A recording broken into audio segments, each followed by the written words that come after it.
अस्सलाम वालेकुम दोस्तों, आज हम आपको एक ऐसे मुल्क की सैर करवाने जा रहे हैं जिसे कभी मशरिक़ वुस्ता का स्विट्जरलैंड कहा जाता था। ये मुल्क अपनी कदीम तारीख, सकाफत, खूबसूरती और जोग्राफियाई अहमियत की वजह से मुनफरिद मुकाम रखता था, लेकिन आज बदकिस्मती से ये मुल्क बदहाली और बहरानों का शिकार है। हम बात कर रहे हैं लिबनान की, जिसकी तारीख 7000 साल से भी ज्यादा पुरानी है। और आज की इस वीडियो में हम जानेंगे कि लिबनान की मौजूदा हालत तक पहुंचने के पीछे क्या अवामिल हैं, किसने इस मुल्क को धोखा दिया और कैसे चंद हफ्तों में एक खुशहाल मुल्क को मुआशी तबाही के दहाने पर ला खड़ा किया। लिबनान का सरकारी नाम रिपब्लिक ऑफ लिबनान है और ये बहरे रूम के किनारे वाक़ एक खूबसूरत मुल्क है। लिबनान का जोग्राफियाई मैल वकूफ़ बेहद अहमियत का हामिल है। इसके शुमाल और मशरक में शाम की 394 किलोमीटर लंबी सरहद है, जबकि इसके जनूब में इसराइल वाक़या है। लिबनान का कुल रकबा 10,452 मुरब्बा किलोमीटर है, जो इसे रकबे के लिहाज से दुनिया में 161वें नंबर पर रखता है। यहाँ की आबादी तकरीबन 58 लाख है, जिसमें 99% लोग शहरों में आबाद हैं और सिर्फ 1% दही इलाकों में रहते हैं। आबादी के लिहाज से लिबनान दुनिया में 16वें नंबर पर आता है।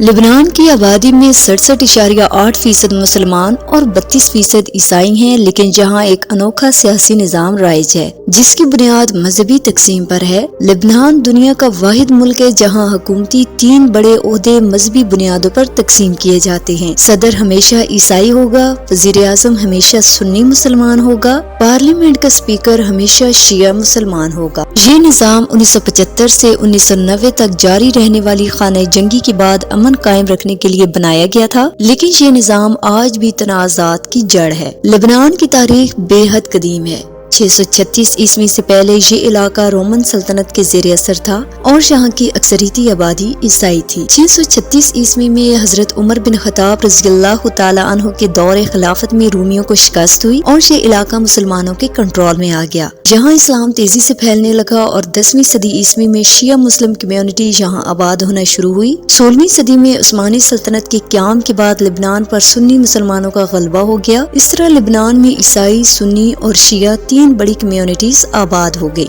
एक जमाना था जब लिबनान अरब दुनिया में सबसे ज्यादा खुशहाल मुल्क समझा जाता था। 20वीं सदी के वस्त में लिबनान का दारुल हुकूमत बैरूत मशरिक़ वुस्ता का पेरिस कहलाता था। ये मुल्क मालियाती, तिजारती और सियाती मरकज था, लेकिन 1975 में शुरू होने वाली खाना जंगी ने इस खुशहाली को ज़वाल में बदल दिया। इस खाना जंगी की वजह मजहबी तकसीम थी और इसमें मुख्तलिफ ग्रुप्स को शाम, ईरान और इसराइल जैसी ताकतों की हमायत हासिल थी। 15 साल जारी रहने वाली इस खाना जंगी में 1.5 लाख अफराद हलाक हुए और 10 लाख से जायद लोगों को अपना मुल्क छोड़ना पड़ा। 1990 में इस खाना जंगी का इख्तिताम एक मुआहदे के तहत हुआ, लेकिन इस मुआहदे के तहत इक़्तिदार इन्हीं ग्रुप्स को दिया गया जो जंग के दौरान खून रेजी में मुलव्विस थे। खाने जंगी के खात्मे के बाद लिबनान ने तरक्की की तरफ कदम बढ़ाना शुरू किया। 2000 की दहाई में लिबनान अरब दुनिया में सबसे ज्यादा तेजी से तरक्की करने वाला मुल्क बन गया था, लेकिन 2019 में लिबनान की मईशत मुकम्मल तौर पर तबाह हो गई। इस बहरान की बड़ी वजह करप्शन और गलत मुआशी पॉलिसियां थी, जिन्हें मुल्क के मरकजी बैंक के गवर्नर रियाज सलामा ने नाफिज किया। रियाज सलामा जो एक अमरीकी बैंकर थे, उन्होंने लिबनान में आकर एक स्कीम मुतारफ कराई। उन्होंने बैंकों को कहा कि अगर वो हुकूमत से खजाने के बॉन्ड्स खरीदेंगे तो उन्हें 40% मुनाफा दिया जाएगा। ये बॉन्ड्स बैंक अवाम को 15% मुनाफे के वादे के साथ फरोख्त करते थे। इस स्कीम ने अवाम को अपनी जायदादें बेचकर बैंकों में सरमायाकारी करने पर मजबूर कर दिया। दोस्तों, ये स्कीम दरअसल एक फ्रॉड थी। अवाम का पैसा हुकूमत और बैंकों के जरिए करप्ट अनासर की जेबों में चला गया। जब लोगों ने अपने पैसे वापस लेने की कोशिश की तो बैंकों ने इनकार कर दिया। इसके नतीजे में मुल्क में अफरा तफरी फैल गई। लिबनान की करेंसी 200% तक गिर गई और लोग सड़कों पर निकल आए। आज लिबनान की 80% आबादी गुर्बत की लकीर से नीचे जिंदगी गुजार रही है। दोस्तों, गजा की तरह अब लिबनान भी इसराइल के हमलों की जद में आ चुका है। मौजूदा सूरत हाल को देखते हुए गजा और लिबनान की तबाही की तस्वीर में फर्क करना मुश्किल हो चुका है। इसराइल ने लिबनान में हिजबुल्लाह के खिलाफ शदीद कार्रवाइयों का आगाज कर दिया है, जिसे 2006 के बाद से दोनों ममालिक के दरमियान सबसे बड़ी जंग करार दिया जा रहा है। इस वक्त इसराइली तैयारे जनूबी लिबनान के इलाकों पर हमले कर रहे हैं और हालात मजीद खराब होते जा रहे हैं। हिजबुल्लाह 1982 में उस वक्त वजूद में आई जब इसराइल ने जनूबी लिबनान पर कब्जा कर लिया था। लिबनान के अवाम की मुजाहमत के तौर पर यह ग्रुप कायम किया गया, जिसने बाद में एक मुनज़्ज़म तंजीम की शक्ल इख्तियार कर ली। दोस्तों, ये कहा जाता है कि हिजबुल्लाह लिबनान की फौज से भी ज्यादा ताकतवर है और इस ग्रुप को ईरान की भरपूर हमायत हासिल है। ہے۔ حزب اللہ کی طاقت اور تنظیمی ڈھانچے نے نہ صرف لبنان بلکہ پورے خطے میں ایک مضبوط اثر چھوڑا ہے۔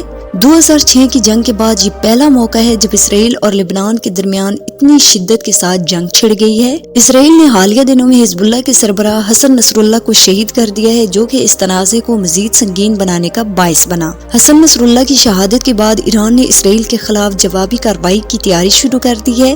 اس سے قبل اسرائیل نے غزہ میں حماس کے چیف کو بھی نشانہ بنایا تھا۔ بیروت میں اسرائیل کی ایئر سٹرائک نے حزب اللہ کے متعدد اہم مقامات کو تباہ کر دیا اور اس کے نتیجے میں لبنان کے دارالحکومت بیروت میں خوف و ہراس کی صورتحال پیدا ہو چکی۔ دوستوں، اب سوال یہ پیدا ہوتا ہے کہ امریکہ اس جنگ کو ختم کروانے میں کردار کیوں ادا نہیں کر رہا؟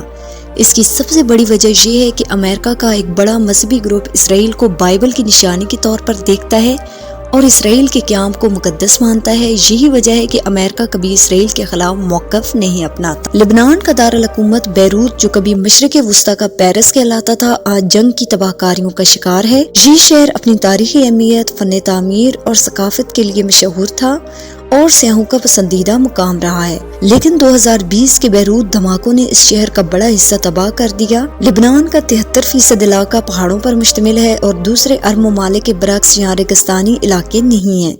سردیوں میں یہاں کا درجہ حرارت 11 سے 18 ڈگری سیلسیس تک ہوتا ہے، جبکہ گرمیوں میں یہ 35 سے 40 ڈگری سیلسیس تک پہنچ جاتا ہے۔ لبنان کی معیشت سیاحت پر منحصر ہے۔ اس ملک کا GDP 21.8 بلین ڈالر ہے اور یہاں کے لوگوں کی ماہانہ آمدنی 50 سے 100 امریکی ڈالر کے درمیان ہے۔ لبنان دنیا کے ان 20 ممالک میں شامل ہے جن کے پاس بڑے سونے کے ذخائر موجود ہیں۔ اب ہم بات کریں گے لبنان کے مشہور مقامات کی۔ بیبلوس دنیا کا سب سے قدیم شہر جو تقریباً 7000 سال پرانا ہے، یہاں تاریخی عمارتوں اور آثار قدیمہ کی بہتات ہے۔ بیلبیک، یہاں رومن امپائر کے آثار موجود ہیں جو یونیسکو کے عالمی ورثے میں شامل ہیں۔ پیجن راکس، میڈیٹرینین سی کے کنارے موجود یہ چٹانیں سیاحوں کی توجہ کا مرکز ہیں۔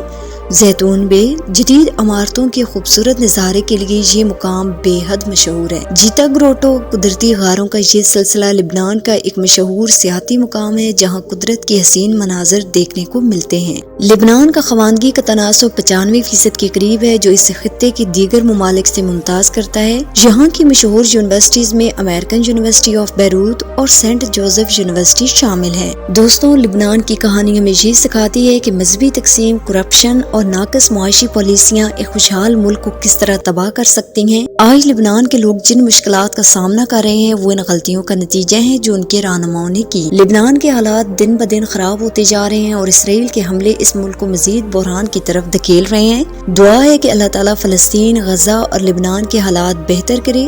اگر آپ کو ہماری یہ معلوماتی ویڈیو پسند آئی ہو تو کامنٹ میں اپنی رائے ضرور دیں اور مزید ایسی ویڈیوز کے لیے ہمارے چینل کو سبسکرائب کریں۔ ملتے ہیں اگلی شاندار ویڈیو میں، تب تک کے لیے